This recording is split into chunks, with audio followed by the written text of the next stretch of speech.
So చాలా చిన్నప్పటి నుంచే ఉంది. ఫస్ట్ నేను పల్లెటూరులో ఉండడం ఒక మిస్టేక్ అనుకున్నా, తర్వాత పేదవాళ్ళ ఇంట్లో పుట్టడం ఇంకా పెద్ద మిస్టేక్ అనుకున్నా. పేదవాళ్ళనే కాకుండా ఆడపిల్లల ఇంట్లో ఆడపిల్లగా పుట్టడం చాలా తప్పు అనుకున్నా. ఇంకొకటి చదువుకోలేదు. సో అన్ని లోపాలలోనే ఉన్నా నేను. సో అందుకని నేను ఎక్కడ ఎవరికి పరిచయం చేసుకోలేదు.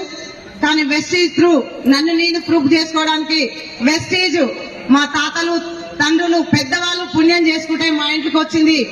సో మా అప్లైనర్లు అందరికీ కూడా ఈ సక్సెస్ కి సో అప్లైనర్స్ అండ్ మెంటర్, ఎందుకంటే శిలాశిల్పంగా మారాలంటే ఎక్కడో ఒక దగ్గర బలం అనేది ఉండాలి. సో అన్ని వీక్నెస్లు ఉన్నా నా బలమే సంకల్ప బలంగా నిరూపించుకొని ఆ బలాన్ని ప్రూవ్ చేసుకోవడానికి నన్ను నేను మార్చుకోవడానికి మాటలు hour great leader my mentor MSR గారికి 3 తరాలు నేను రుణపడి ఉంటాను. Thank you so much sir. ఎందుకంటే